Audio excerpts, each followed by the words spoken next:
Joburg Mayor Kabelo Gwamanda's future hangs in the balance, as civil society and some political parties are calling for him to step down. The city of Johannesburg has faced a string of service delivery problems during Gwamanda's tenure.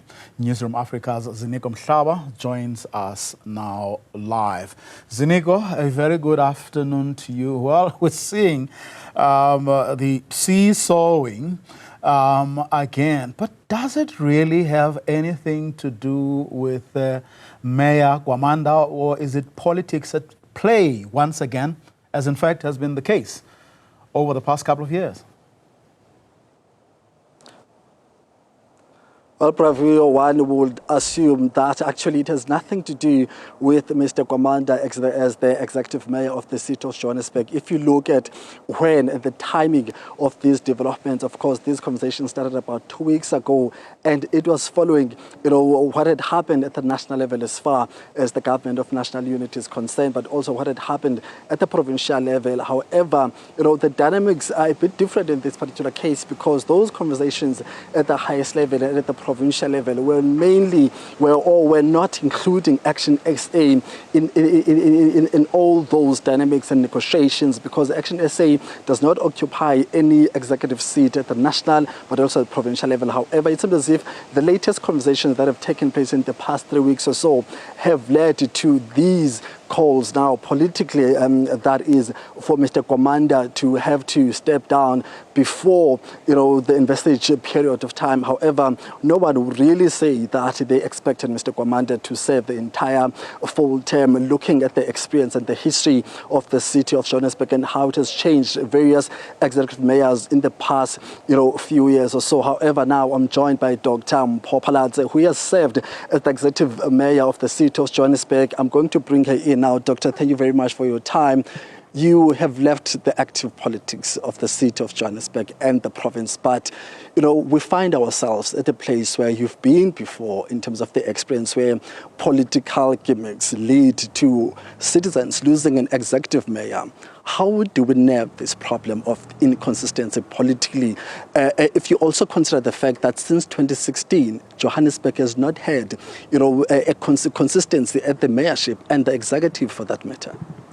Well, if you look at what happened when the ANC took over Johannesburg, until 2016, we had stability in the city. Whether or not we had service delivery is another matter, but we did not see this turnover of mayors that we saw from 2016 when Herman Mashaba took over from the ANC. And it's almost as if with the change in dispensation from an ANC majority government to a coalition government, instability came, and that instability came because as much as the DA was able to displace the ANC, they simply did not have the numbers to govern on their own, and so they had to bring in other parties. And as soon as you have a lot of political parties forming a government, problems will ensue, and I think that's what happened post-2016. Now, in 2021, I came in, and at some point we had about 10 political parties in that coalition. It was untenable. People were always shopping for better positions, talking to the opposition. We were just never safe. And it looks like now we're moving into a third dispensation. And that dispensation is one of a grand coalition, for lack of a better word. I know there's a lot of debate as to whether it's a government of local unity or a grand coalition. But this is one where the two major parties within the municipality begin to see eye to eye and agree to work together. And there's always been that notion that that could bring a level of stability within the city. We've seen that happen at a national level, and that's brought it closer to being a possibility at a local level. So best case scenario is you have a majority party such as we had before 2016.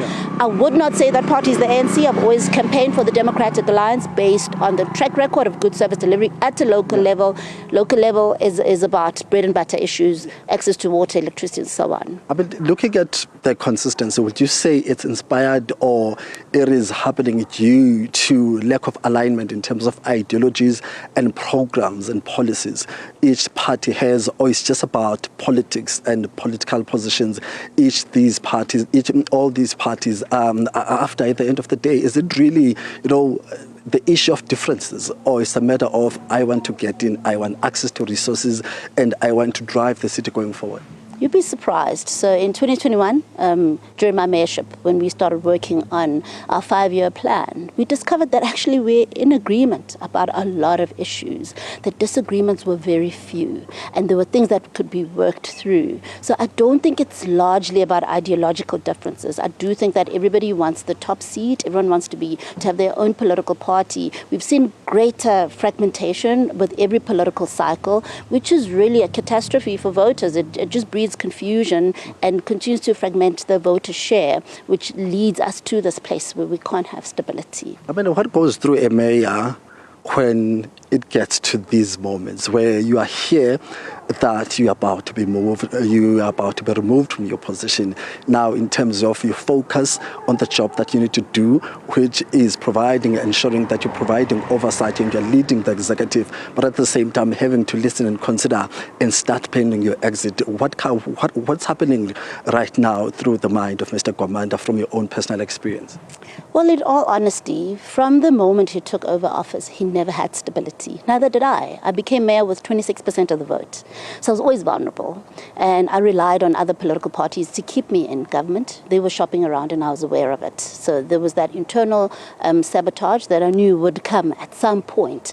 So I do think that the mindset of the mayor should be one of making each day count, making sure you don't sit on decisions, you're moving with speed, you bring the officials and the bureaucracy with you, and you do as much as you can with the days that you have. You are on borrowed time. That is the reality, and I don't think that Mayor Gwamanda is surprised by what is happening, because he's even more vulnerable than I was. He's got three seats in his political party, whereas we had 71 seats, and we were still vulnerable. So just to give you a sense that none of us could really claim that we had assurance of a full 5-year term. So each day you work as though it is your last, you make it count, you work long hours, you put in the work, you bring the officials with you, and you make sure you deliver as much as you can while you've got time. Thank you very much, Dr. for your time.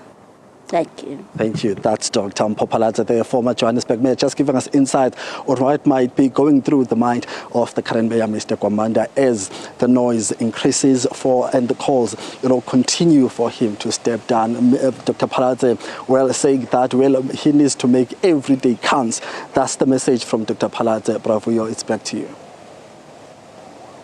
Newzroom Afrika speaking to the former mayor of Johannesburg, of course, on the back of calls from your action SAs. It looks like with the agreement from the ANC that there has to be a change once again in the city of Johannesburg. We'll see how that one also pans out. To this now.